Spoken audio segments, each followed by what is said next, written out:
సమయంలో గత వారం మనం యథార్థత అంటే ఏంటి అన్న ఆలోచన చేసాం. మీ అందరికీ జ్ఞాపకం ఉంటే యథార్థత అంటే ఏమిటి? ఒక 7 సందర్భాలు యథార్థత గురించి విన్నాము. అంటే యథార్థత అంటే ఏంటో తెలిసింది. ఆ యథార్థత కలిగి ఉండడం వలన ఎటువంటి ఆశీర్వాదాలు దేవుడు మన జీవితంలో కలుగజేస్తాడు. ప్రాముఖ్యమైనది. ఎందుకు ప్రాముఖ్యమైనది అంటే యథార్థత లేకపోతే ఆ వ్యక్తి ఈ ఆశీర్వాదాల బోర్డు మీద ఏవైతే రాశానో అది పొందుకోలేరు. ఉంటేనే పొందుకుంటారు. ఎందుకంటే అది కండిషన్. దేవుడిచ్చిన నియమము. యథార్థత ఉంటే మీరు పొందుకునే ఆశీర్వాదాలేంటి? యథార్థత లేకపోతే మనం కోల్పోయే ఆశీర్వాదాలు కూడా అవే. యథార్థత కనుక మనలో లేకపోతే మనము ఇక్కడ రాయబడినటువంటి ఆశీర్వాదం ఏది మన భవిష్యత్తులో మనం పొందుకోలేము. మరొకసారి చెప్తున్నాను. భౌతికం డబ్బు గురించి అయితే నేను అసలు మాట్లాడను. డబ్బు వస్తదండి, ఉద్యోగాలు వస్తాయండి, రావచ్చు, పోవచ్చు. డబ్బును బట్టి ఈ లోకం బతకటం లేదు. ఒకవేళ లోకంలో డబ్బు ప్రధానం అనుకున్నా, దేవుడి దగ్గర మాత్రం డబ్బు ప్రధానం కాదు. దేవుడికి కావాల్సింది ఆత్మీయ జీవితం. దేవుడికి కావాల్సింది విశ్వాస జీవితం. దేవుడికి కావాల్సింది భక్తి జీవితం. దాన్ని బట్టే పరలోకం. నీకున్న ఆస్తులు, అంతస్తులు బట్టి మాత్రం కాదు. ఇది వచనానికి ముందే చెప్తున్నాను. ఎందుకంటే బయట నువ్వు ఎలాగైనా బతకచ్చు. అమ్మ అందరూ కూడా డబ్బునేలా బతుకుతున్నారా? లేనోడు ఉంటున్నాడు, ఏదో ఒకటి తింటుంటాము, ఏదో ఒకటి అందిస్తాడు దేవుడు. వాళ్ళకున్నట్టు వాళ్ళు తింటారు, నాకున్నట్టు నేను తింటాను. కానీ నాకున్న భక్తి జీవితం, నాకున్న విశ్వాస జీవితం, మన జీవితంలో కనుక మనం అది పాటించకపోతే లోకంలో వాళ్ళకి అది లేదు. కానీ నేను కలిగి ఉండాలి. ఎందుకంటే ఈ లోకము శాశ్వతం కాదు. నేను వెళ్ళబోయే పరలోకం ఒకటి ఉంది. దానికోసం ఈ భూమి మీద మనం త్యాగం చేసి అన్నీ వదులుకొని బతుకుతున్నాం. అందరిలాగా తిరగం, అందరిలాగా చెయ్యం. ఎందుకంటే కొన్నింటిని త్యాగం చేసుకుంటాం. దేవుడు చెప్తున్న విధానాన్ని బట్టి ఆయన దగ్గరికి వెళ్ళాలనే మనసు ఎంతమందికైతే ఉందో వాళ్ళందరూ మనసు పెట్టి యథార్థత ఉంటే యథార్థత వలన కలిగే ఆశీర్వాదాలు ఏంటో మనం చదువుకుందాం. గత వారంలో యథార్థత అంటే మీకు ఏం చెప్పానంటే మన హృదయములో లేదా మనస్సులో, అది హృదయమైనా మనసు అయినా, నీ హృదయంలో ఏదైతే అనుకుంటావో నీ మాట, నువ్వు చేసే పని అలాగే ఉండాలి అన్నాను. అది యథార్థత. అంటే హృదయంలో ఏదైతే ఉందో అదే నీ మాట అయి ఉండాలి. నువ్వు మాట్లాడే మాటే నీ బ్రతుకై ఉండాలి. అంటే నువ్వు చేసే పని అయి ఉండాలి. ఆ మూడిట్లో ఏకత్వం ఉండాలి. నీ మనసు, మాట లేదంటే నువ్వు క్రియలు ఏకత్వం లేకపోతే నీలో ఏమి లేదు? యథార్థత లేదు. కనుక ప్రారంభం ప్రతికూలమైన, అనుకూలమైన, మన కష్టమైన, బాధ అయినా, ఆనందమైన ఎప్పుడు ఈ మూడు మర్చిపోకూడదు. నా హృదయంలో ఒకరి మీద ఏ భావన అయితే ఉందో నా నోటి వెంట అదే మాట్లాడాలి. నేను చేసే పని కూడా అలాగే ఉండాలి. మూడిటికి వేరువేరుగా ఉండకూడదు. రైట్. ఇప్పుడు యథార్థత వలన కలిగే ఆశీర్వాదాలు ఏంటి? మరలా 7 రాశాను, లేదా 8 రాశాను. యథార్థత వల్ల కలిగే ఆశీర్వాదాలు ఏంటంటే నెంబర్ 1 చదువుకుందాం నేరుగా. నెంబర్ 1, దేవుడు తోడుగా ఉండును. ఎంతమందికి దేవుడు తోడొద్దు? ఇక్కడ చేయొద్దండి. దేవుడు వద్దా? నేను అడిగిన ప్రశ్న మీరు వినలేదు. ఎంతమంది ఇక్కడ దేవుడు తోడుగా వద్దు చెప్పండి అన్నాను. చూసారా? దేవుడు తోడుగా ఉండును కరెక్టే. ఎంతమందికి తోడుగా వద్దు అని అడిగాను. అంటే అందరికీ కావాలి, ఎవరు చేయెత్తరని చూశాను నేను. దేవుడు ఎంతమందికి తోడుగా ఉండాలి అంటే అందరికీ కావాలి. సామెతల గ్రంథం 3వ అధ్యాయం 32వ వచనం. సామెతల గ్రంథం 3వ అధ్యాయం 32వ వచనం చూడండి. సామెతలు 3:32లో కుటిల వర్తనుడు యెహోవాకు అసహ్యుడు, యథార్థవంతులకు ఆయన తోడుగా ఉండును. యథార్థవంతులకు ఆయన తోడుగా ఉండును. అంటే దేవుడు తోడుగా ఉండే ఆ అవకాశం ఎవరికి ఉంది? యథార్థవంతులకి. పైన ఒక మాట అన్నాడు, కుటిల వర్తనుడు అంటే సొండు బుద్ధోళ్ళు ఉంటారా అమ్మ, కుళ్ళోళ్ళు. మన భాషలో కుళ్ళి స్వభావం, వాళ్ళు కుళ్ళోళ్ళండి అంటాం జనరల్ కొంతమందిని. అంటే వాళ్ళ స్వభావాన్ని బట్టి మాట్లాడుతుంటాం కొన్నిసార్లు మన జీవితంలో. అరే ఆడు కుళ్ళోడురా, ఆవిడ కుళ్ళిదిరా, ఆవిడ స్వభావం అంతేరా అంటారు కదా. అంటే కుటిల వర్తనుడు దేవుడికి ఎలా అంటాడు? అసహ్యం. అంటే సొండు బుద్ధి, కుళ్ళు బుద్ధి, వక్ర బుద్ధి, ఇలాంటి బుద్ధి కలిగిన వాడు దేవుడికి అసహ్యం. యథార్థవంతులకు దేవుడు ఎలా ఉంటాడు అంటే దేవుడు అన్ని కాలాల్లో, అన్ని పరిస్థితుల్లో యథార్థవంతులకు ఎలా ఉంటాడంటే ఆయన ఎప్పుడు తోడుగా ఉంటాడు. ఉదాహరణ దావీదు గారి జీవితం చదువుకుందాం. చాలామంది ఉన్నారు. రాజుల మొదటి గ్రంథం 15వ అధ్యాయం. రాజుల మొదటి గ్రంథం 15వ అధ్యాయంలో దావీదు గురించి రాయబడిన మాట ఏంటో చూడండి. మొదటి రాజులు 15:4లో మొదటి రాజులు 15:4లో దావీదు హిత్తీయుడైన ఊరియా సంగతి యందు తప్ప తన జీవిత దినములన్నీయు యెహోవా దృష్టికి యథార్థముగా నడుచుకొనుచు. మొదటి రాజులు 15:4లో ఎలా ఉన్నాడటమ్మా? తన జీవిత దినములన్నీయు యెహోవా దృష్టికి యథార్థముగా నడుచుకొనుచు. ఇప్పుడు దావీదు యథార్థంగా నడుచుకుంటున్నాడు. ఇప్పుడు తోడుండాలో వద్దా? దేవుడు వాగ్దానం బట్టి దేవుడు వాగ్దానం చేశాడు దావీదుకు. నిజంగా దావీదనే కాదు, ఎవరైనా సరే, ఎవరైతే యథార్థంగా నడుచుకుంటారో దేవుడు తోడు వాళ్ళు పొందుకుంటారు. 2 సమూయేలు గ్రంథం 8వ అధ్యాయం, 2 సమూయేలు 8వ అధ్యాయం 6వ వచనం. 2 సమూయేలు 8వ అధ్యాయం 6వ వచనం చివరి భాగం చూడండి అందరూ. 2 సమూయేలు 8:6. దావీదు ఎక్కడికి పోయినను యెహోవా అతనిని కాపాడుచుండెను. ఏంటి, ఎక్కడికి వెళ్ళినా కాపాడుతాడా దేవుడు? ఎక్కడికి వెళ్ళినా కాపాడుతున్నాడు దావీదు. ఎందుకు కాపాడుతున్నాడు? ఇప్పుడు చదివాం. దావీదు తన జీవిత దినాలన్నీ ఎలా నడుచుకున్నాడు? యథార్థంగా ఎప్పుడైతే యథార్థత ఉందో దేవుడు ఎప్పుడు తోడుంటాడు. 14వ వచనం చివరి భాగం, అక్కడే 14 చివరి భాగం. దావీదు ఎక్కడికి పోయినను యెహోవా అతన్ని కాపాడుచుండెను. ఎందుకయ్యా కాపాడాలి దేవుడు దావీదుని? దావీదుని ఎందుకు కాపాడాలి? ఎక్కడికి వెళ్ళినా కాపాడుతాడా? ఎవరి మీదకి వెళ్ళినా, యుద్ధం చేసడానికి వెళ్ళినా కాపాడుతూ ఉంటాడు. ఎవరైనా దావీదు మీద కీడు చేశారనుకోండి, ఆ కీడు దావీదుకి తగలదు. సౌలు ఎన్నో మార్లు ప్రయత్నం చేశారామా? దావీదుని ఒక ఈటి విసిరి చంపేద్దాం అనుకున్నాడు. సౌలు, నీ తరం కాదయ్యా, ఒకవేళ దావీదు ఎదురుగా ఉన్నావు నువ్వు చంపలేవు. ఎందుకు? దావీదుకు అడ్డైపోయాడు దేవుడు. దేవుడు ఉన్నంతకాలం దావీదుని ఎవరు ఏం చేయలేరు. అమ్మ, ఈరోజు మనం ఒక్కసారి దావీదు గారి స్థితిలో ఒక్కసారి, నేను నాకున్న స్థితిని బట్టి, మీరు మీకున్న స్థితిని బట్టి యథార్థత మీరు కలిగి ఉంటే దేవుడు మనకెందుకు తోడుగా ఉండడు? ఆ రోజు దావీదుకి ఎక్కడికి పోయినా దావీదుని కాపాడుతున్నాడు దేవుడు. ఎందుకు కాపాడాలి? దావీదులో ఉన్న యథార్థత. ఆయనలో యథార్థత ఉంటే దావీదు ఎప్పుడు దేవుని తోడుగా పొందుకున్నాడు. మరి మనం దేవుణ్ణి తోడుగా పొందుకునే ఆలోచన మనకు వద్దా? నేను కూడా యథార్థంగా ఉంటే, నేను కూడా యథార్థంగా జీవిస్తే, అంటే నాకు దేవుడు తోడుగా ఉంటాడు. ఏం దావీదుగా ఉంటారేంటి? ఆయనకే ఉంటారా? మనకి తోడుగా ఉంటాడు. కానీ నీలో యథార్థత ఉంటేనే.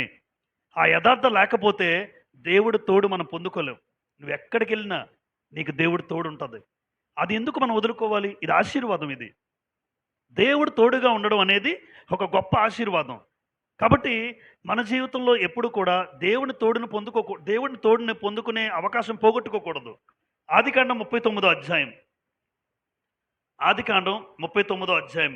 యోసేపు మీకు కనబడతారు. ఆయన యోసేపు గారు కనబడినప్పుడు ఈ ఆదికాండం 39వ అధ్యాయంలో సుమారు 4 సార్లు ఒక మాట రాయబడి ఉంటుంది. ఆ మాట ఏంటో ఒకటి చదువుకుందాం. 39వ అధ్యాయం 3వ వచనం, 39:3 ఆదికాండము. యెహోవా అతనికి తోడై ఉండెననియు. యెహోవా అతనికి ఎలా ఉన్నారమ్మా? తోడై ఉండెను. చూసారు ఆ మాట? అలా ఈ అధ్యాయంలో సుమారు 4 సార్లు మనకి యెహోవా అతనికి తోడు. 23 కూడా చూడండి, చివరి భాగం 23. అక్కడే యెహోవా అతనికి తోడై ఉండెను. ఎవరికి? యోసేపుకి. యోసేపుకి యెహోవా తోడు ఎందుకు ఉంది అంటే, యోసేపు తన జీవితంలో ఎలా ఉండేవాడు అని అర్థమవుతుంది. ఇప్పుడు యథార్థంగా ఉండేవాడు అనమాట. అంటే ఎలా యథార్థత యోసేపుని తెలుసుకోగలం? యోసేపుకి నాన్న వాళ్ళు లేరు. ఐగుప్తు దేశంలో లేకపోయినా ఒక అమ్మాయి వచ్చి పిలిచినప్పుడు ముట్టుకోలేదు. ఒక స్త్రీ వచ్చి పిలిచినప్పుడు ముట్టుకోలేదు. అంటే దేశం కాని దేశంలో ఉన్నాడు. ఏదైనా చేయొచ్చు. ఎందుకంటే అమ్మ లేదు, నాన్న లేడు, అన్నదమ్ములు లేరు, అక్క చెల్లెళ్ళు లేరు, ఎవరో చూడలేదండి. చెయ్యొచ్చు. కానీ అక్కడ కూడా తన యథార్థతను కాపాడుకున్నాడు. చూసారా? మనం అచ్యుతాపురం దాటితే చాలు మనుషులు మారిపోతాం. మనం అనకాపల్లి వెళ్తే ఎవడు నన్ను చూడరా బాబు అనుకుంటాం. వేరే రాష్ట్రం లేదా వేరే ప్రాంతం, వేరే డిస్టిక్ మారిపోతే మనుషులు మారిపోతాం మనం. అంటే యథార్థత ఎక్కడుంది మనలో? ఎక్కడ మనం దేవుని తోడును పొందుకోలేం. ఎప్పటికీ పొందుకోలేను.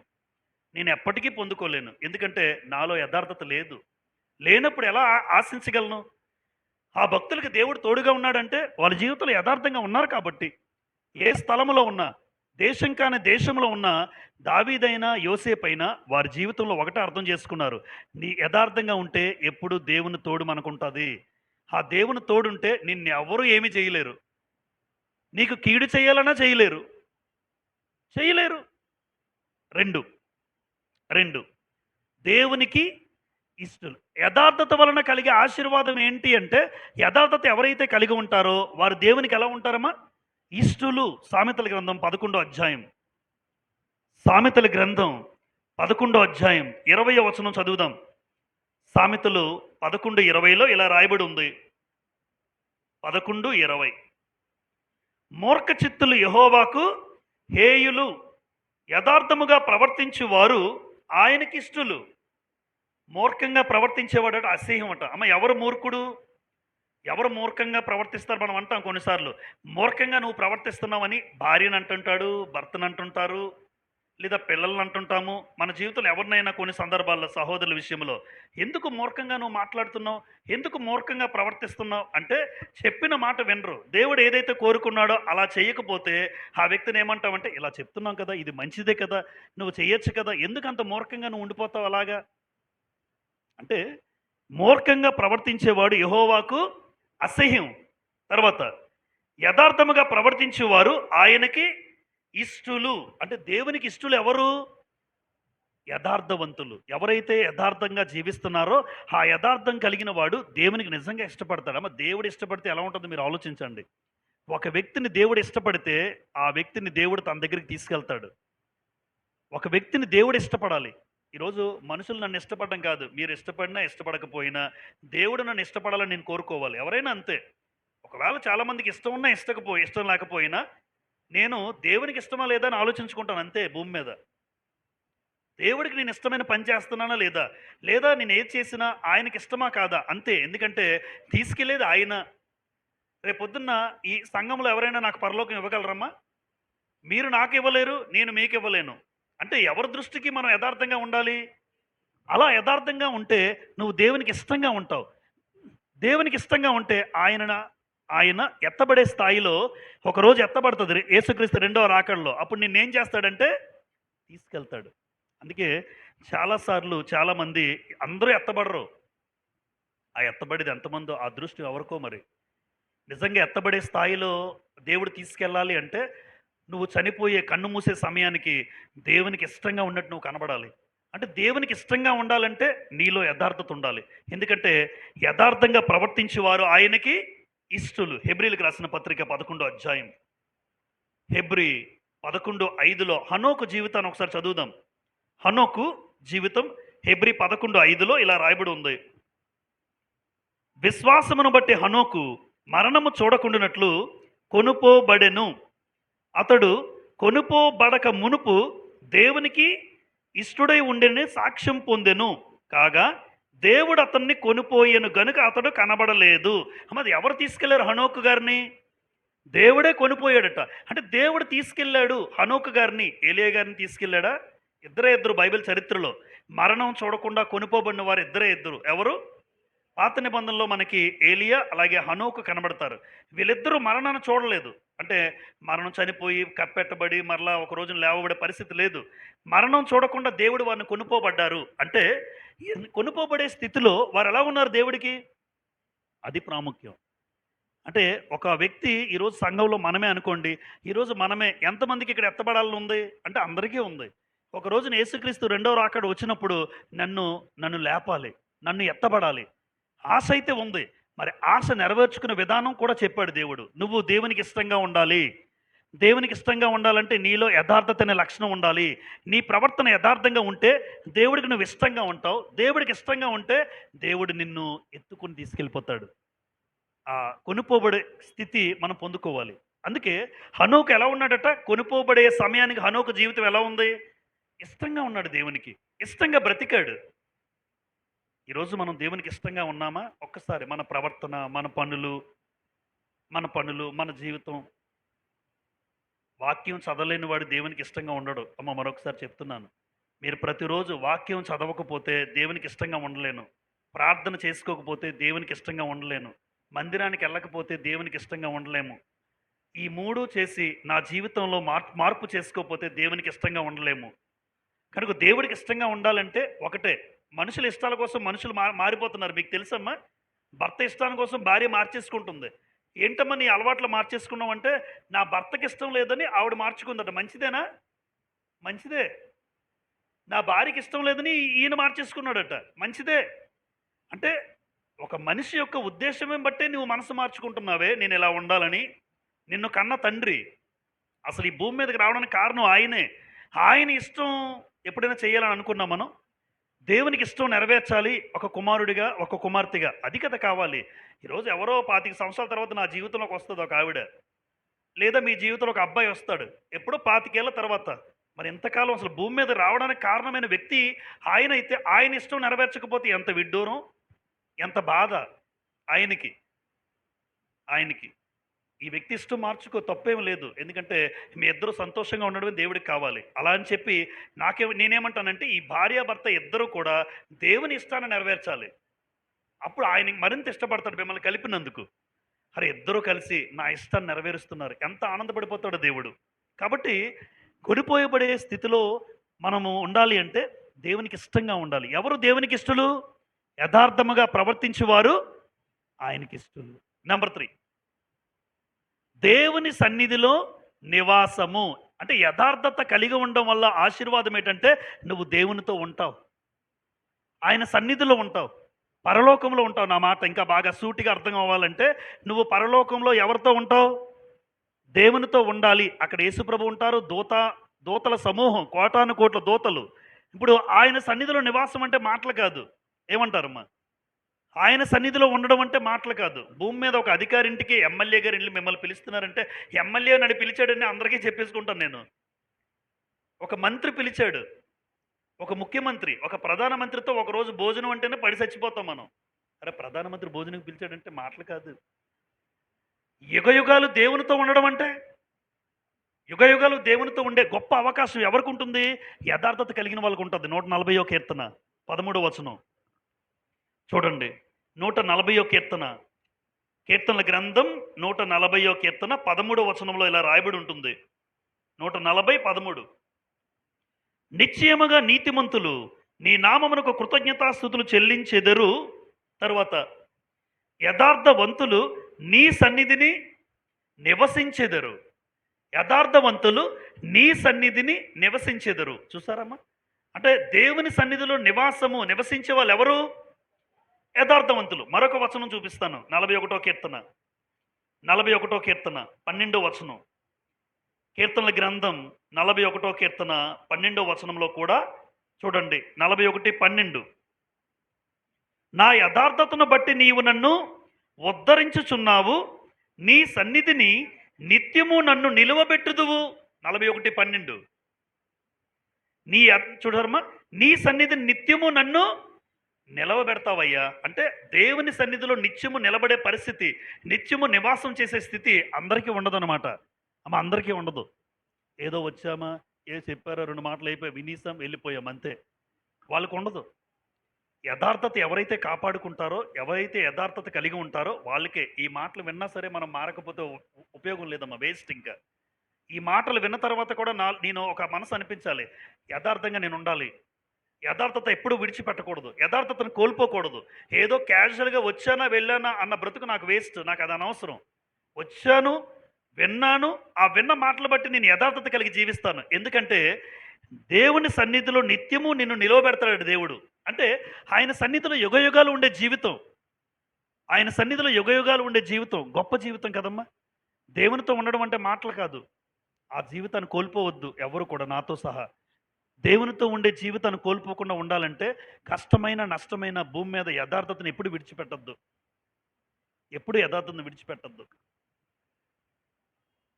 11వ కీర్తన 7వ వచనం. 11వ కీర్తన 7వ వచనములో ఇలా రాయబడి ఉంది.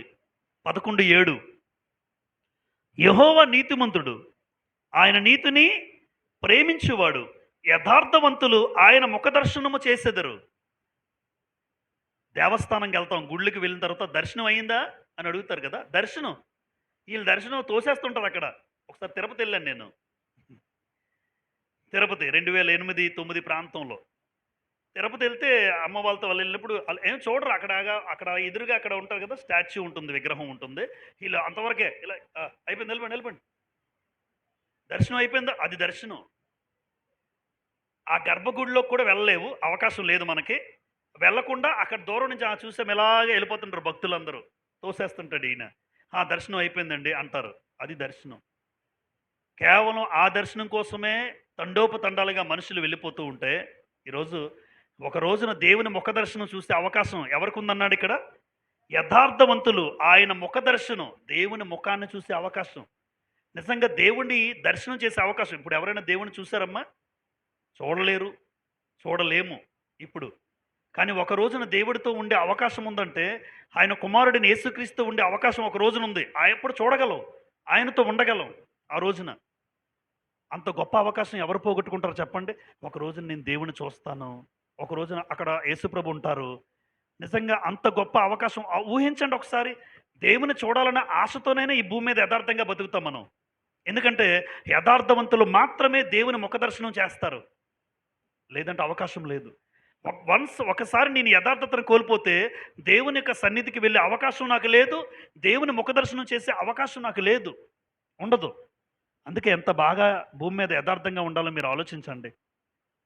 నంబర్ 4, దేవుడే రక్షణ కవచముగా ఉండును.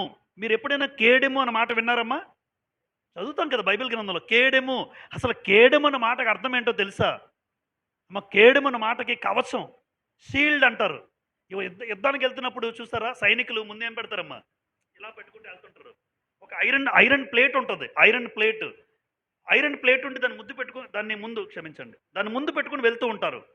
అది ముందు పెట్టుకుని వెళ్తూ ఉంటే వచ్చిన బాణాలు దాన్ని తగిలి పడిపోతుంటాయి. అంటే అది ఒక ఐరన్ ర్యాక్, ఒక చిన్న ఇనప ప్లేట్ లాగా ఉంటుంది. దేవుడు అలా ఉంటాడట ఒక వ్యక్తికి. దేవుడు నీ ముందుండి నీ మీదకి ఏమి రాకుండా ఆపేస్తుంటాడు. అంటే దేవుడు ఒక షీల్డ్. ఆయన కేడెము అన్న మాటకి కవచం. దేవుడే కవచంగా ఉండాలంటే ఆ వ్యక్తిలో ఉండాల్సిన గుణం ఏంటో తెలుసా? యథార్థత ఉంటే దేవుడే కవచంగా. దావీదు గురించి చదువుకున్నాం. ఆయన ఎక్కడికి పోయినను యెహోవా అతన్ని కాపాడుచుండెను. ఎక్కడికి వెళ్ళినా కాపాడుతున్నాడా? దేవుడు అడ్డైపోతాడు. సౌలు ఎన్నిసార్లు ఈటీసిరాడు? వాస్తవానికి ఇంకో విషయం తెలుసమ్మా? సౌలు కనుక ఈటీసిరితే అవతలోడు అయిపోతాడు. సౌలు చాలా టాలెంటెడ్, గ్రంథంలో రాసి ఉంది. అంటే వన్స్ సౌలు ఒక వ్యక్తిని ఈటి విసిరాడు అనుకోండి, ఎంత దూరంలో ఉన్నా ఈట అతనిలోకి వెళ్ళిపోద్ది. అంటే అంత టాలెంటెడ్ సౌలు. తక్కువైనడు అయితే కాదు సౌలు జీవితంలో, చాలా టాలెంటెడ్. కానీ దావీదు దగ్గరికి వచ్చేసరికి ఈట పక్కకి వెళ్ళిపోయింది. దావీదు దగ్గరికి వచ్చేసరికి ఎన్నోసార్లు ప్రయత్నించాడు, విసురుతున్నాడు. వాస్తవానికి సౌలు విసిరితే దావీదు గారు గుచ్చిపోవాలి, కానీ పక్కకి వెళ్ళిపోద్ది. షీల్డ్. దావీదుకు ఒక షీల్డ్ ఉన్నారు. ఎవరు? దేవుడు షీల్డ్గా ఉన్నాడు. ఆయన కవచంగా ఉంటే సౌలు అంతటి వాడైనా ఆయన మనిషే. నువ్వు వేస్తే అందరికీ అయిపోద్ది, కానీ దావీదుకి అవ్వనమ్మను నేను. ఆయన తప్పించేస్తుంటాను. నువ్వు ప్రయత్నాలు చేసినా తప్పిస్తాను. ఎందుకంటే ఆయనలో నాకు నచ్చిన గుణం ఉంది, యథార్థత. అది భూమి మీద మనకుంటే నువ్వెన్నిసార్లైనా ఎక్కడికి వెళ్ళినా నువ్వు కూడా తప్పించబడుతూ ఉంటావు. ఆపదలు వస్తూ ఉంటాయి, తప్పిస్తూ ఉంటాడు. ఆపదలు వస్తూ ఉంటాయి, తప్పిస్తూ ఉంటాడు. త్రుటి ప్రాయంలో తప్పిపోతూ ఉంటాం, దేవుడు తప్పిస్తూ ఉంటాడు. నిజంగా యథార్థత కలిగి ఉంటే ఇంత గొప్ప దేవుడే నాకు కవచంగా ఉంటాడా? చదువుదాం 25వ కీర్తన మాట. 25వ కీర్తన 21వ వచనం. 25వ కీర్తన 21వ వచనం. 25, 21. నీ కొరకు నేను కనిపెట్టుచున్నాను, యథార్థతయు నిర్దోషత్వమును నన్ను సంరక్షించును గాక. సంరక్షించును అంటే కాపాడును. ఈ మాటకున్న అర్థం ఏంటంటే కేడెము అని అర్థం రాశాడు అనమాట. కేడెము అంటే యథార్థత నన్ను సంరక్షిస్తుంది. దేవుడే ఆ వ్యక్తికి కవచంగా ఉంటాడు. ఎంత గొప్ప అవకాశం తెలుసా మీది? దేవుడు నీకు అడ్డుగా ఉంటాడు. ఎవ్వరికి ఏమి నేను చేయలే. ఎన్నో ప్రయత్నాలు చేస్తారు. ఎదుటివాడు ప్రయత్నాలు చేసినా ప్రయత్నాలన్నీ విఫలమైపోతుంటాయి. వాళ్ళు జరగకూడదు, అడ్డంకులు ఏర్పరుస్తూ ఉంటారు. ఎన్నో ఆటంకాలు ఏర్పడుతూ ఉంటాయి. కానీ దేవుడు నీకు అడ్డుకు బండగా ఉండి నీ మీదకి రాకుండా కాపాడుతూ ఉంటాడు. అంత గొప్ప రక్షణ కవచం దేవుడు. అది మనం పోగొట్టుకోకూడదు ఎప్పుడు మన జీవితంలో. ఏముందండి, సింపుల్. నాకు ఎలా ఉండమన్నాడు? యథార్థతగా ఉండయ్యా అన్నాడు. యథార్థత కాపాడుకుంటే ఆయనే చూసుకుంటాడు. నీ ప్రతి అవసరత, నీ ప్రతి అక్కర, నీ జీవితంలో వెళ్తున్న ప్రతి అడుగు ఆయన ముందుండి నడిపిస్తూ ఉంటాడు. ఆయన తోడుగా ఉండి నడిపిస్తుంటాడు. 40 ఏళ్ళు ఇశ్రాయేలు నడిచారు. నిజంగా దేవుడు అన్ని విషయాల్లో ముందుండి నడిపించలేదా? మోషేని నడిపించిన దేవుడు, యెహోషువను నడిపించిన దేవుడు, ఏలియాని నడిపించిన దేవుడు, అనేక మంది భక్తులు, ప్రవక్తలు. ఈరోజు దేవుడు కవచంగా ఉంటే మనల్ని ఎవ్వరు కూడా ముట్టుకునే అవకాశం కూడా లేదు. ప్రయత్నం అయితే చేస్తారు, నిన్ను పడగొట్టాలని, నిన్ను నాశనం చేయాలని. వాళ్ళ తరం కాదు. వాళ్ళ తరం కాదు. ఎందుకంటే నువ్వు ఆ గుణం కనుక కాపాడుకుంటే, యథార్థత నీలో ఉంటే నేనంటున్నాను వాళ్ళ తరం కాదు. నిన్ను పడగొట్టాలని చూసినా నువ్వు ఎదుగుతూ ఉంటావు అంచెలంచెలుగా. అంచెలంచెలుగా ఎదుగుతూ ఉంటావు. ఎందుకంటే దేవుడే నాకు కవచంగా ఉండాలి. ఆయన నాకు కేడెము. నాకు షీల్డ్‌గా ఉంటాడు. చుట్టూ షీల్డ్. యోబు కుటుంబానికి మీకు తెలుసు. యోబు గ్రంథం తర్వాత మీరు చూడండి. అపవాది దేవుడి దగ్గరికొచ్చి యోబుని నాశనం చేయాలని చూస్తే, యోబుని నాశనం చేయాలని ట్రై చేస్తాడు ముందు అపవాది. కానీ అపవాది తరం కాదు. అప్పుడు దేవుడి దగ్గరికొచ్చి రిక్వెస్ట్ పెట్టుకుంటాడు. "నువ్వు కంచేసేసావు, ఏం ముట్టుకోగలవు" అంటుంటాడు. "నువ్వు యోబుకు అతని ఇంటి వారందరికీ కంచె వేసావు. నేను ఎళ్ళలేకపోతున్నాను." అంటే ఒక అవకాశం చూడండి. అపవాదంతటి వాడే అడుగుతున్నాడు. "బాబు కంచె తీసేస్తే నేనేమైనా చేయగలను." అవకాశం దేవుడు ఎందుకు ఇచ్చాడంటే నా భక్తుడు నిలబడతాడనే ఉద్దేశంతో కంచి తీసేశాడు ఆ సమయానికి. అంతేగాని తన భక్తుల చుట్టూ కంచి ఉంచుతాడు ఎవరిలో అయితే యథార్థంగా ఉంటాడో. యోబు యథార్థవంతుడేనా? అసలు ఆయన క్యారెక్టరే అది మనం చదువుతాం. యోబు యథార్థవంతుడు గనుక యోబుకు అతని ఇంటి వారందరికీ దేవుడు కవచం వేసేశాడు. టచ్ చేయాలంటే టచ్ చేయలేకపోతున్నాడు అపవాది. ఎందుకంటే యోబులో ఉన్న యథార్థతను బట్టి కనీసం టచ్ చేయలేకపోతున్నాడు. అవకాశం కోసం రిక్వెస్ట్ చేసుకుంటాడు, "అయ్యా ఒకసారి యోబు చుట్టూ కంచి తీసేవా?" అడుక్కోవాల్సి వచ్చింది అపవాది. అడుక్కో. నువ్వు అడుక్కుంటేనే కంచి తీశాడు దేవుడు. లేదంటే యోబును కదిలించడం ఎవరి తరం కాదు. తరం కాదు. ఇదే ఆలోచించిన మనం పెట్టుకోండి. నా కుటుంబం చుట్టూ, నా పిల్లల చుట్టూ ఎక్కడికెళ్ళినా దేవుడు కంచె ఉండాలని మనకెందుకు అనిపించట్లేదు? నా కుటుంబం చుట్టూ, నా పిల్లల చుట్టూ దేవుడు కంచెగా ఉండాలని అందరికీ ఉంది. ఉండాలి అంటే నువ్వు యథార్థతగా ఉండు. నువ్వు యథార్థతగా ఉంటే యోబుకు అతని ఇంటి వారందరికీ కంచె వేసిన దేవుడు రేపొద్దున మన కుటుంబాలకు ఎందుకు కంచెయ్యడు? నీ బిడ్డలు కాలేజీకి వెళ్ళినా, నీ బిడ్డలు స్కూల్కి వెళ్ళినా, అది బస్సులో వెళ్ళినా, ఎక్కడికి వెళ్ళినా అక్కడ కూడా కంచె వేస్తూ ఉంటాడు, కాపాడుతూ ఉంటాడు. అది కాపాడబడాలి అంటే యోబు యథార్థతను బట్టి ఆ తండ్రి తల్లి యథార్థతను బట్టి పిల్లల చుట్టూ కంచేసేసాడు. నాకు నా పిల్లలకి కంచె ఉండాలి అని అందరికీ ఉంది. అలాంటప్పుడు నేనెందుకు కవచంగా దేవుడు కవచంగా ఉండే అవకాశం కోల్పోవాలి? ఖచ్చితంగా ఇది పోగొట్టుకోకూడదమ్మా. ఒక తండ్రిగా, తల్లిగా మనం యథార్థంగా ఉంటే నీ బిడ్డ ఎక్కడికెళ్ళినా క్షేమంగా తిరిగి వస్తాడు. ఎందుకంటే ఆయన కవచం వేశాడా ఎవ్వడు తీయలేడు. ఎవ్వడు తీయలేడు. ఎవ్వడు కనీసం ఏమీ చేయలేడు. ఆ స్థితి మనకు, మన కుటుంబాలకు ఉండాలంటున్నాను నేను. నంబర్ 5 గుడారము వర్ధిల్లును అని రాశాను. గుడారము వర్ధిల్లును. చదువుదాం సామెతల గ్రంథం 14వ అధ్యాయం. సామెతల గ్రంథం 14వ అధ్యాయం 11వ వచనం చూడండి. 14, 11 సామెతలు. భక్తిహీనుల ఇల్లు నిర్మూలమగును. తర్వాత యథార్థవంతుల గుడారము వర్ధిల్లును. అంటే యథార్థవంతుల గుడారం. గుడారం అమ్మ, గుడారం అంటే ఏదో గుడారం కాదు. అదొక ఇల్లు, లేదంటే అదొక కుటుంబం లాగా. అంటే యథార్థవంతుల కుటుంబాలు ఏమవుతాయి? వర్ధిల్లుతాయి. గుడారము అన్నాడు అంటే ఒక ఇల్లు. ఇప్పుడు వాస్తవానికి యోబు గారి ఇల్లు చూసినప్పుడు ఆయన యథార్థతను బట్టి యోబు కుటుంబంలో కష్టాలు వచ్చాయమ్మా.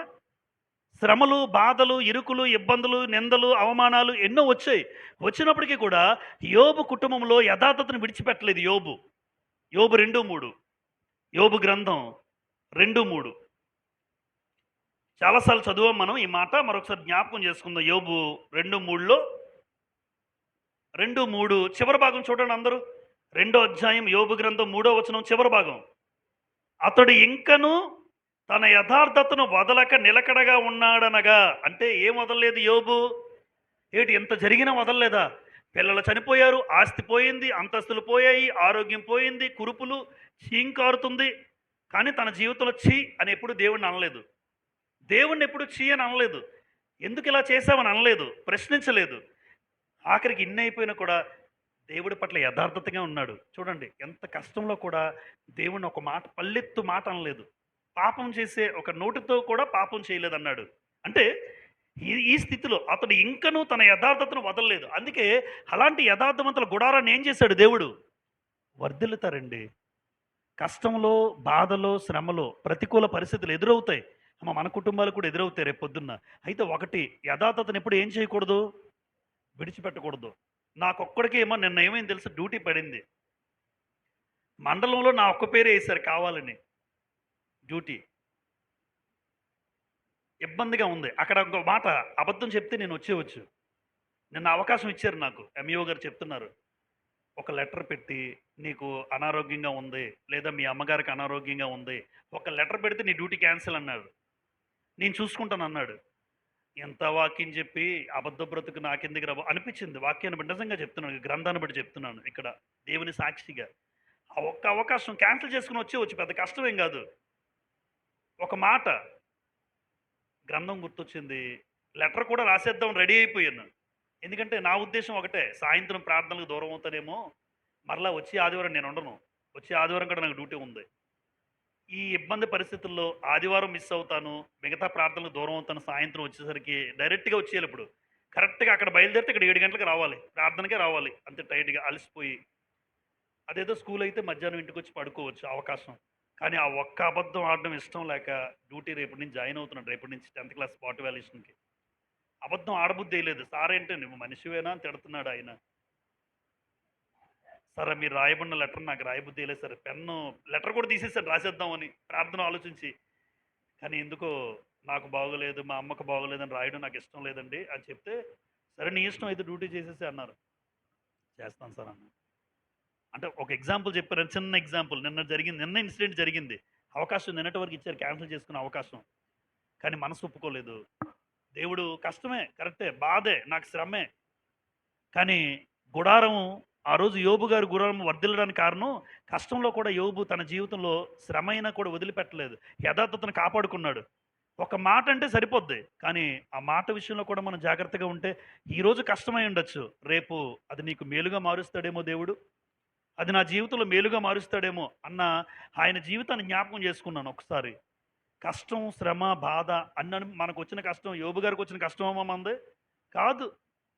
ఆయనకు వచ్చిన కష్టం కాదు. ఆయనే అంత నిలకడగా ఉంటే ఈరోజు గ్రంథాన్ని చదువుతున్న మనకేమి నేర్పించాడంటే నువ్వు నిలకడగా ఉండరా, నువ్వు నిలకడగా ఉండు. అంతేగాని అవసరాన్ని బట్టి మారిపోతూ, ప్రతికూలం ఉంటే మారిపోతూ, ఇబ్బంది కలిగితే మారిపోతూ ఉంటే రేపొద్దున నేను దేవుని వల్ల ఆశీర్వాదం పొందుకునే స్థాయి నాకు ఉండదు.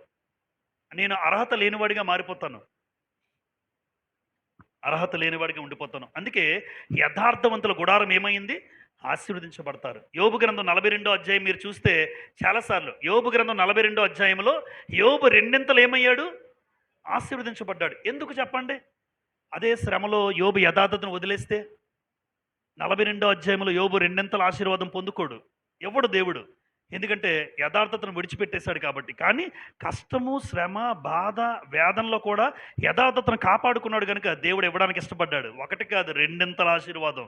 ఆ ఆశీర్వాదం కళ్ళ ముందు కనబడుతూ ఉంటే భూమి మీద అనుకూలంగా ఉన్నా, ప్రతికూలంగా ఉన్నా, కష్టమైన ఎప్పుడు కూడా నోటి మాటలో కూడా ఎప్పుడు యథార్థతను కోల్పోకూడదు.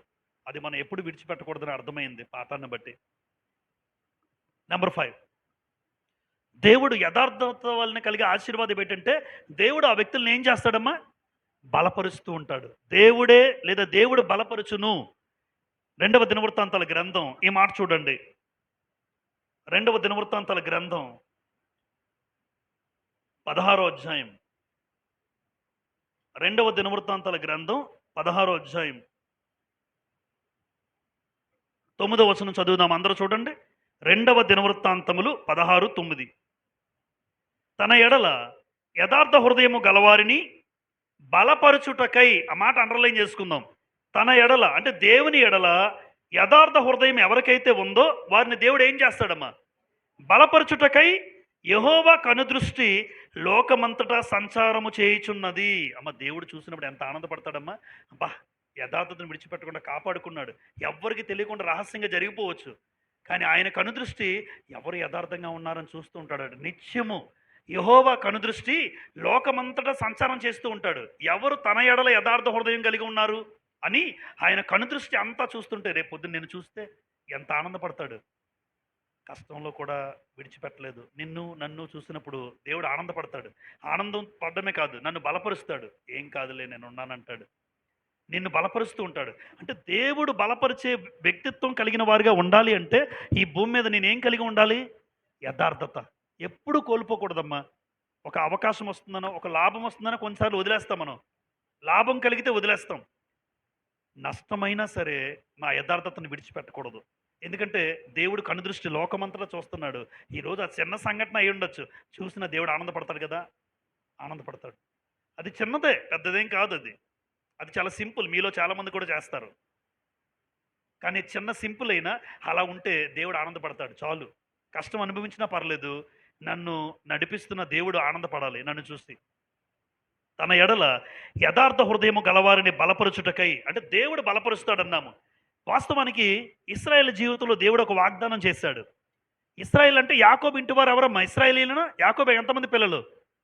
12 మంది, 12 గోత్రాలు. ఇప్పుడు యాకోబు ఇంటి వారిని దేవుడు ఒక మాటతో బలపరిచాడు. నేను నిన్ను బలపరుస్తాను. యెషయా గ్రంథం 41వ అధ్యాయం. యెషయా గ్రంథం 41:10 చూడండి. అంటే యాకోబు ఇశ్రాయేల్ అందరి కోసం ఒక మాట మాట్లాడుతూ దేవుడు వాళ్ళు ఎంతగా బలపరిచాడంటే, యెషయా గ్రంథం 41:10లో 41:10లో 9, 10 కలిపి ఉంటాయి. నీవు నా దాసుడు అనియు నేను నిన్ను ఉపేక్షింపక ఏర్పరచుకుంటుననియు నేను నీతో చెప్పి ఉన్నాను. నీకు తోడై ఉన్నాను.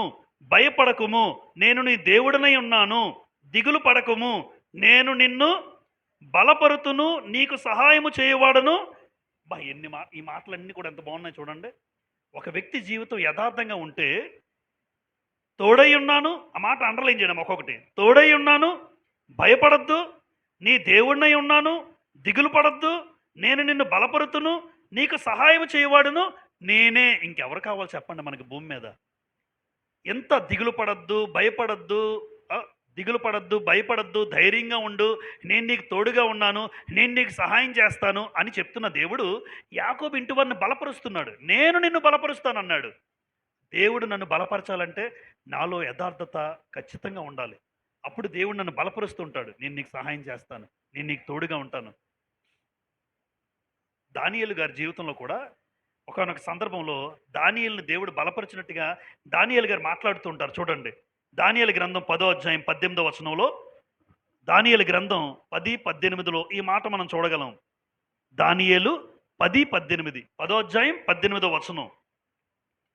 అతడు మరలా నన్ను ముట్టి నన్ను బలపరిచి నీవు బహుప్రియుడువు. దానియేలుకున్న బిరుదేటమ్మా? బహుప్రియుడు. దానియేలుకున్న బిరుదు. యెహెజ్కేలుకున్న బిరుదు నరపుత్రుడా అంటారు. నరపుత్రుడా బిరుదులు. దానియేలట బహుప్రియుడు దేవుడికి. ఇప్పుడు దూతొచ్చి అక్కడ ఒక మాట, నన్ను ముట్టి నన్ను ఏం చేశాడు? నన్ను బలపరిచాడు. అంటే దేవుడు దూత దానియేలును బలపరిచారు. దానియేలును దేవుడు బలపరచబడ్డానికి కారణం దానియేలులో ఉన్నటువంటి యథార్థత. యథార్థతను బట్టి దేవుడు బలపరుస్తాడు. అమ్మ, దానియేలులో యథార్థత ఉందా? సింహాల భూమిలోకైనా వెళ్ళడానికి ఇష్టపడిపోయాడు. వాస్తవానికి దానియేలు తప్పించుకోగలడమ్మా? ఎలా? 30 రోజులు ఎవరికి ప్రార్థన చేయొద్దు అన్నాడు. అది కండిషన్. 30 రోజులు మానేవచ్చు కదా. 30 రోజులు దానియేలు మానేస్తే దానియేలు సింహాల భూమిలో వెయ్యరు. నెబుకద్నెజరు బొమ్మకు మొక్కేస్తే శత్రుకు మేషకు అబేద్నెగోలను మంటల్లో తొయ్యరు. వాళ్ళు తప్పించుకోవచ్చు. ఏముందండి, విగ్రహానికి మొక్కేస్తాను, ఏముంది, ఎవరు చూసినా పర్లేదు, ఎందుకంటే అందరూ మొక్కుతున్నారు, నేను కూడా విగ్రహాన్ని మొక్కేస్తే శత్రుకు మేషకు అబేద్నెగోలు 7 ఇంతల అగ్నిలో వెయ్యరు, తప్పించుకోవచ్చు. దానియేలు సింహాల భూమిలో వెయ్యరు, వేసినా పర్లేదు. కానీ మేము యథార్థతను విడిచిపెట్టమన్నారు, విడిచిపెట్టలేదు. వేసేశారు, దేవుడు చూసుకున్నాడు. వేసేశారు, సింహాల భూమిలో దేవుడు చూసుకున్నాడు. అక్కడ చూసుకున్నాడు, ఇక్కడ చూసుకున్నాడు. ఎందుకంటే మీరు నా కోసం నిలబడితే నీ కోసం దేవుడు నిలబడ్డా. మనం దేవుడి కోసం నిలబడినప్పుడు దేవుడు నీ కోసం నిలబడ్డా ఖచ్చితంగా నిలబడతాడు. అదే ఆలోచించాలమ్మా. ఆ రోజు వారి కోసం నిలబడిన దేవుడు ఈరోజు యథార్థత మీరు కోల్పోకుండా, మీరు భూమి మీద కష్టమైనా సరే, నష్టం జరిగినా సరే, మీరు నిలబడుతూ దేవుని కోసం ఇలా చేస్తున్నాం బ్రదర్ అని మీరు చెప్పండి, మీకోసం దేవుడు నిలబడతాడు. మనం మారిపోతాం. ఆ కష్టం అయ్యేసరికి పర్లేదు చేసేసండి, ఓకేలండి, అప్పటికప్పుడు తప్పించుకోవడానికి ఆలోచన మనిషి చేస్తాడు తప్ప, దేవుడు కనుదృష్టి చూస్తున్నాడు, ఇలా ఉండాలి క్రైస్తవుడిగా అన్న ఆలోచన మనకు రాదు. ఆ సమయానికి తప్పించుకున్నామా లేదా, మనకు లాభం వచ్చిందా లేదా, అంతేగాని యథార్థత ఉన్నానా లేదా అన్న భావన రాదు. కానీ యథార్థతను ఉంటేనే దేవుడు నిన్ను బలపరుస్తాడు. తిమోతికి రాసిన 2వ పత్రిక 4వ అధ్యాయం 17వ వచనం.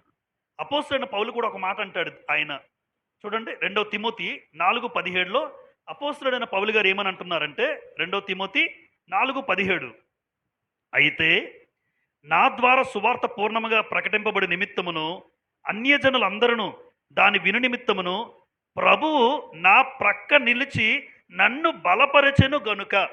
పౌలు గారిని కూడా దేవుడు ఏం చేశాడమ్మా? ప్రభు ఏం చేశాడన్నాడు?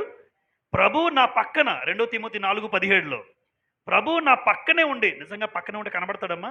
కనబడ్డు. కానీ పౌలు గారు ఎప్పుడు కూడా ప్రభువు నా పక్కనే ఉన్నాడు, నన్ను బలపరుస్తూ ఉన్నాడు. ఎన్ని కష్టాలు అనుభవించాడు ప్రభు కోసం, ఎన్నో త్యాగాలు చేశాడు ప్రభు కోసం. తిండి లేని రోజులు, దెబ్బలు తిన్న రోజులు. అంటే ఇన్నెందుకు పడాలి? ఎందుకు వచ్చిందిరా బాబు, ప్రభువుని విడిచిపెట్టేస్తే సుఖంగా బతకచ్చు. బతుకుతాడు. ఎందుకంటే రోమా గవర్నమెంట్లో ఒక మంచి ఉద్యోగస్తుడు, ఒక మంచి ఉద్యోగం చేసేవాడు పౌలు గారి ముందు జీవితం. ఆయన ఒక ఉద్యోగస్తుడు రోమా గవర్నమెంట్లో, గవర్నమెంట్ ఎంప్లాయీ. అలాంటి గవర్నమెంట్ ఎంప్లాయీ ఒక ఉద్యోగం చేసుకున్నా దేవుడి కోసం బతకాలి, కష్టమైన బతకాలనుకున్నాడు. అయితే ఒకటి, ఎప్పుడైతే యథార్థంగా ఉండాలని పౌలు గారు అనుకున్నాడో వెంటనే దేవుడు చూస్తాడు. పౌలు గారిని ఏం చేశాడని చెప్తున్నాడు పౌలు గారే? ప్రభువు నా పక్క నుండి నన్ను బలపరిచాడు. నేను నీకు సహాయం, దిగులు పడద్దు, భయపడద్దు, నేను నీకు తోడుగా ఉంటాను అని దేవుడు ఎల్లప్పుడూ బలపరుస్తున్నట్టుగా ఉంటుంది. మనకు ఎవరు చెప్పక్కర్లేదు, వాస్తవానికి పక్కన ఎవరు లేనట్టుగా ఉంటుంది, కానీ ప్రభువు మనల్ని బలపరుస్తున్నట్టుగా ఉంటుంది. ఆ సందర్భంలో అనుభవిస్తూ ఉంటే ప్రభువు నిన్ను బలపరుస్తున్నట్టుగా ఉంటుంది. ఎప్పుడు? నువ్వు యథార్థత కలిగి ఉన్నప్పుడు. నంబర్ 7, మేలును అనుభవిస్తారు లేదా మేలును స్వతంత్రించుకుంటారు అన్న మాట మనం చూస్తాం. 84 కీర్తన 11వ వచనం. 84 కీర్తన 11వ వచనం. ముందుగా 84:11 చూడండి, చివరి భాగం. 84:11 చివరి భాగం. యథార్థముగా ప్రవర్తించు వారికి ఆయన ఏ మేలును చేయక మానడు. అంటే మానేస్తాడా? ఆ మాట చదువుతున్నప్పుడు ఏమనుకోవాలి? నెగిటివ్గా చదవాలి ఎప్పుడున్నా. యథార్థముగా ప్రవర్తించు వారికి ఆయన ఏ మేలు చేయక మానడు. అంటే మానేస్తాడా? మానేస్తాడు. ఎప్పుడు? యథార్థంగా ప్రవర్తించే మనుషులు కనబడకపోతే వాళ్ళకి ఏం చేయడు దేవుడు? మేలు చేయడం మానేస్తాడు. కానీ ఎవరైతే యథార్థంగా ప్రవర్తిస్తారో ఆయన చేయక మానడు, ఖచ్చితంగా చేస్తాడు అంటున్నాడు అనమాట. ఖచ్చితంగా దేవుడు చేస్తాడు మేలు యథార్థంగా ప్రవర్తించే వారికి. సామెతల గ్రంథం 28:10. సామెతల గ్రంథం 28:10లో ఈ మేలును స్వతంత్రించుకుంటారు అన్న మాట మనం చూస్తాం ఇక్కడ. సామెతలు 28:10 చూడండి. 28:10 చివరి భాగం. యథార్థవంతులు మేలైన దానిని స్వతంత్రించుకొందురు అన్నాడు. అంటే యథార్థవంతులు మేలును అనుభవిస్తారు లేదా మేలును స్వతంత్రించుకుంటారు. అందరూ నా వైపు చూడండి. లాజరు ఉన్నాడు. లాజరు భూమి మీద మేలు అనుభవించాడా, కష్టాలు అనుభవించాడా? అమ్మా, కష్టం. నష్టం జరిగింది లాజర్కి, కష్టాలు వచ్చాయి, బాధలు వచ్చాయి, శ్రమలు వచ్చాయి. ఆఖరికి తిండి ఉందా లేదా? తిండి కూడా లేదు. ఆ ధనవంతుడి ఇంటి వాకిట నుంచి ఆయన తింటున్న రొట్టె ముక్కలు కింద పడితే ఆ కింద పడిన రొట్టె ముక్కలు ఏరుకొని తినే ఆలోచన కలిగిన వాడు. అంటే భూమి మీద అతనంతటి దరిద్రత మరొకటి కనబడదు. అయితే లాజరు, నేను అంటాను మేలు అనుభవించాడు అంటాను. మేలు అమ్మ అందరూ చూడండి, మేలు అనేది భూమి మీద మనకేదో మేలు జరిగితే కాదు. అయితే కొన్నిసార్లు భక్తుల జీవితాల్లో భూమి మీద మేలులు జరిగాయి. కానీ మేలు అనేది కొత్త నిబంధన ప్రకారం మన జీవితంలో ఎలా చూడాలంటే, నాకు అన్నీ కలిసి వస్తే మేలు కాదు, నాకు అన్నీ ఉంటేనే మేలు కాదు. వాస్తవానికి లాజరు ఆశీర్వదించబడ్డా లేదా? ఆశీర్వాదమే. అంటే యథార్థత వలన కలిగే ఆశీర్వాదాల్లో ఈ మేలు, ఈ చివరి 7వ రకమైన మేలు ఏంటంటే మనకి భౌతికంగా కనబడదు. భౌతికంగా అస్సలు కనబడదు. ఎందుకంటే దేవుడే ఉంటే తిండి లేకుండా చేస్తాడా? దేవుడే ఉంటే లాజర్కండి అందుకని అంత కురుపులు. దేవుడే ఉంటే లాజరు అడుక్కునే స్థాయిలో ఎందుకు అక్కడ పాపం కూర్చుండిపోతాడు అని అనిపిస్తుంది. కానీ లాజరు అనుభవించిన మేలు మనందరికీ గుర్తుండాలి. కొత్త నిబంధన ప్రకారం నా జీవితంలో దేవుడు భౌతికంగా ఇచ్చినా ఇవ్వకపోయినా, గుర్తుపెట్టుకోండి, నాకు భౌతికంగా ఇచ్చినా ఇవ్వకపోయినా, నేను భౌతికంగా కలిగినా కలగకపోయినా ఆత్మీయ జీవితాన్ని బట్టి నువ్వు మేలు పొందుకుంటావు ఒక రోజున. ఇది గ్యారంటీ. లూకాసు వార్త 22వ అధ్యాయం. లూకాసు వార్త 16వ అధ్యాయం. లూకాసు వార్త 16వ అధ్యాయం 22వ వచనం. లూకా 16:22. లూకా 16:22. ఆ దరిద్రుడు ఎవరు? ఆ పేరు. ఆ దరిద్రుడు చనిపోయాడు, దేవదూతల చేత అబ్రహాము రొమ్మున కొనుపోబడెను. ఎక్కడికి వెళ్ళిపోయాడమ్మా? అబ్రహాము రొమ్మున. అబ్రహాముకి లాజర్ గారి సంబంధం ఉందా? ఎక్కడో పితరుల కాలం అబ్రహాం గారు, పితరుల కాలం. లాజరు మొన్నటి యేసుప్రభు కాలం నాటివాడు. పితరుల కాలంలో ఉన్న అబ్రహాం ఎక్కడున్నాడు? పరదేశంలో ఉంటే ఇప్పుడు ఈ లాజర్ని అంటే దేవదూతలు తీసుకెళ్లారట పైకి. దేవదూతలు తీసుకెళ్ళి కరెక్ట్‌గా అబ్రహాము దగ్గరికి ఉంచారట. అబ్రహాం కిందనున్నాడట. అబ్రహాం దగ్గరికి రొమ్మున అంటే ఆయన దగ్గరగా రొమ్మున అంటే అర్థం ఏంటంటే అబ్రహాము దగ్గరికి తీసుకున్నాడట లాజర్‌ని. వాస్తవానికి లాజరు నెమ్మది పొందుతున్నాడు. 25 అందుకు అబ్రహాము, కుమారుడా, నీవు నీ జీవిత కాలమందు నీకిష్టమైనట్టు సుఖం అనుభవించితివి ధనవంతుడు.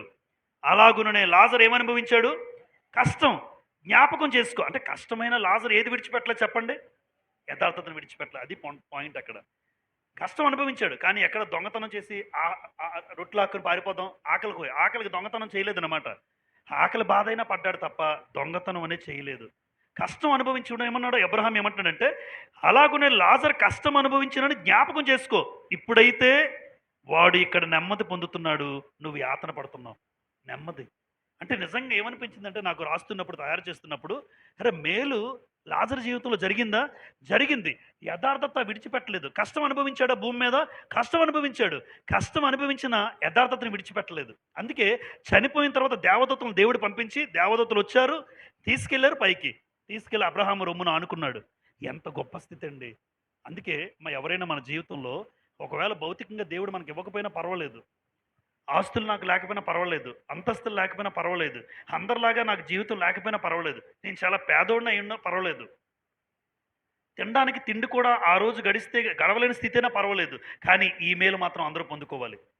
ఆ రోజు తిండున్నా లేకపోయినా, అందరిలాగా వసతులు లేకపోయినా, అందరిలాగా సౌకర్యాలు లేకపోయినా, దేవుడు గనుక చూసేది లాజరు ఎలాగైతే ఎత్తబడ్డాడో నువ్వు కూడా ఎత్తబడతావు. కష్టం అనుభవించినా సరే లాజరు ఎవరికి అన్యాయం చేయలేదు భూమి మీద, ఎక్కడ అక్రమం చేయలేదు, దొంగతనాలు చేసి పొట్టపోసి ఏదో ఒకటి చేయొచ్చు, చేయలే. దేవుడు నమ్ముకున్నవాడిగా నా యథార్థతను విడిచిపెట్టకపోతే ఒక రోజున దేవుడు నా జీవితంలో మేలు చేస్తాడు. ఆ మేలు నేను స్వతంత్రించుకుంటాను. ఇప్పుడు మేలు పొందుకున్నాడు, పరదేశం వెళ్ళిపోయాడు, దేవుడు కూర్చోబెట్టాడు. చూసారా? నిజంగా లాజరు జీవితం కష్టం, నష్టం, బాధ, శ్రమ, వేదన అయినా సరే మేలు చేస్తానన్న దేవుడు చేయక మానడు, ఖచ్చితంగా చేస్తాడు. అయితే చూసేసరికి నీలో యథార్థత ఉండాలి. అది నువ్వు కాపాడుకుంటే నీ జీవితంలో దేవుడు మేలు చేస్తాడు. చివరిగా యథార్థవంతుల ప్రార్థన దేవుడికి ఎలా ఉంటుంది? యథార్థవంతుల ప్రార్థన దేవుడికి ఆనందం. ఇలా ఇన్ని రకాలుగా మనకు ఆశీర్వదించబడుతున్నాం. చివరిగా యథార్థత కలిగిన వాడు పొందుకునే ఆశీర్వాదం ఏంటంటే, నువ్వు కనుక ప్రార్థన చేస్తే దేవుడు ఎంత ఆనందపడుతుంటాడో. యథార్థత లేనోడు కూడా ప్రార్థన చేస్తాడమ్మా. ఎందుకు? అది ఉద్దేశం. యథార్థత లేనోడు ప్రార్థన చేసిన దేవుడికి ఆనందం ఉండదు. యథార్థత కలిగిన వాడు చేసే ప్రార్థన దేవుడు వింటున్నప్పుడు ఎంత ముగ్ధుడైపోతాడో. సామెతల గ్రంథం 15:8 చివరగా సామెతలు 15:8 చదువుకొని మనం ప్రార్థన చేసుకుందాం. సామెతలు 15:8 చూడండి అందరూ. భక్తిహీనులు అర్పించు బలులు యెహోవాకు హేయము అన్నాడు, యథార్థవంతుల ప్రార్థన ఆయనకు ఆనందకరం. ఆ మాట చూసారా? 15:8 యథార్థవంతుల ప్రార్థన ఆయనకు, అంటే భక్తిహీనులు అర్పించు బలులు అన్నాడు. అంటే భక్తిహీనుడు చేసే ప్రార్థన దేవుడికి అసహ్యం. భక్తి లేనోడు చేసే ప్రార్థన, విశ్వాసం లేనోడు చేసే ప్రార్థన, ఆసక్తి చూడండి, దేవుని పట్ల భక్తి భయము లేనివాడు చేసే ప్రార్థన దేవుడికి పెద్ద ఇష్టం ఉండదు. కానీ యథార్థత కలిగిన వాడు చేసే ప్రార్థన దేవుడికి ఆనందం. ఎంత ఆనందపడతాడో. ఒక వ్యక్తిని చూసి మనం కొన్నిసార్లు ఆనందపడతాం, ఆ వ్యక్తి ఉన్న జీవితాన్ని బట్టి. ఆ వ్యక్తి మనతో ఉంటే ఆనందపడుతూ ఉంటాం. కానీ దేవుడికి ఎలా ఉంటుందంటే, యథార్థవంతుడు చేసే ప్రార్థన ఆనందం. మరి ఈరోజు మనలో యథార్థత లేకపోతే నేను ఎంత ప్రార్థన చేసినా దేవుడికి పెద్ద ఆనందమే ఉండదు నా వల్ల. దేవుడు నేను చేసిన ప్రార్థన ఆనందంగా స్వీకరించాలంటే నేను ఖచ్చితంగా యథార్థత కలిగి ఉండాలి. ఆ యథార్థతను బట్టి నేను చేసే ప్రార్థన దేవుడు ఆనందపడుతుంటాడు, ఆయన ఆనందపడుతుంటాడు. ఆ యథార్థత లేకపోతే ఆయన ఆనందపడ్డు. అందుకే అంటున్నాను, గత వారంలో యథార్థత అంటే ఏంటో చెప్పాను. ఆ 7 విషయాలు మీకు జ్ఞాపకం ఉండాలి. అలాగే ఆ యథార్థత ఆ 7 విషయాలు కలిగి ఉంటే ఈరోజు మరొక 8 విషయాలు యథార్థత కలిగి ఉన్న వ్యక్తి పొందుకునే ఆశీర్వాదం. దేవుడు తోడుగా ఉంటాడు, దేవునికి ఆ వ్యక్తి ఇష్టంగా ఉంటాడు, ఎల్లప్పుడూ దేవుని సన్నిధిలో ఉంటాడు, దేవుడు నీకు కవచంగా ఉంటాడు, నీ మీదకి ఏది రాదు, అడ్డైపోతుంటాడు, ఆయన అడ్డుగా ఉంటాడు. నీ కుటుంబం, నీ గుడారం దేవుడు వర్ధలు చేస్తూ ఉంటాడు. దేవుడు అన్ని విషయాల్లో నువ్వు బాధపడినా నేనున్నాను, నేను సహాయం చేస్తాను, దిగులు పడద్దు, బలపరుస్తూ ఉంటాడు. మేలును అనుభవిస్తాం. అన్నిటికన్నా ముఖ్యంగా నువ్వు చేసే ప్రార్థన దేవుడికి ఆనందం. అందుకే మనం చేసిన ప్రార్థన దేవుడు ఆనందంగా ఉండాలి. దుఃఖం పడకూడదు. ఎందుకురా బాబు ఈడు ప్రార్థన చేస్తున్నాడు. యథార్థత లేదు గాని ప్రార్థన చేస్తున్నాడు. యథార్థంగా జీవించడు గాని ప్రార్థన చేస్తున్నాడు. ఈడి ప్రార్థన నాకెందుకు? దుఃఖం తప్ప ఆనందం లేదు. కాబట్టి మనం మనం యథార్థంగా ఉంటే మనం చేసిన ప్రార్థన కూడా దేవుడు ఆనందపడతాడు. కష్టమైన, నష్టమైన భౌతికంగా ఉన్నా లేకపోయినా ఆత్మీయతను మాత్రం ఎప్పుడు విడిచిపెట్టొద్దు. ఎందుకంటే నాకు లాజరే ఎప్పుడు గుర్తుంటాడు. బాగా గుర్తు. ఎందుకంటే లాజరు నిజంగా దేవుడిని నమ్ముకున్న వాళ్ళు కష్టాలొస్తాయా అని అడుగుతూ ఉంటారు. కష్టాలొస్తాయి. తిండి కూడా లేకపోవచ్చు. కానీ నిన్ను విడిచిపెట్టడు. నువ్వు చనిపోతే దేవదూతలు తీసుకెళ్ళే స్థాయికి ఎదిగాడు. ధనవంతుడు ఏమయ్యాడు? దిక్కు తోచని స్థితిలో పాతాళంలో యాతన పడుతున్నాడు. అది ఆశీర్వాదమా? లాజరు ఆశీర్వాదమా? భూమి మీద ఎంత కష్టమైనా పర్వాలేదు. రేపొద్దున దేవుడు మన జీవితంలో పరలోకం ఇస్తాడు. యథార్థతను మాత్రం ఎప్పుడూ విడిచిపెట్టొద్దు. యథార్థతను ఎప్పుడూ కలిగి ఉందాం. ఎక్కడున్నా, ఏ స్థలంలో ఉన్నా ఒకేలా ఉండు. ఇక్కడ ఒకలాగా, అక్కడ ఒకలాగా, ఆళ్ళ దగ్గర ఒకలాగా, బంధువులు, స్నేహితులు, ఉద్యోగస్తులు ఎక్కడున్నా ఒకేలా ఉండు. అక్కడ నీ ప్రవర్తన మారకూడదు. ఎందుకంటే యెహోవా కనుదృష్టి లోకమంతటా సంచారం ఆయన చూస్తున్నాడు. యథార్థవంతులకు తప్పక మేలు చేస్తాడు. అది ఈరోజు మేలుగా కనబడకపోవచ్చు. భవిష్యత్తులో మాత్రం గ్యారంటీ. ఆ మేలేంటో మనం అనుభవిస్తాం. అది భూమి మీద ఒకవేళ మేలు అనుభవించకపోయినా పరలోకమైనా ఎళ్తాం. ఓపికతో ఉన్న మీ అందరికీ హృదయపూర్వకమైన వందనాలు చెల్లిస్తూ ముగిస్తున్నాను.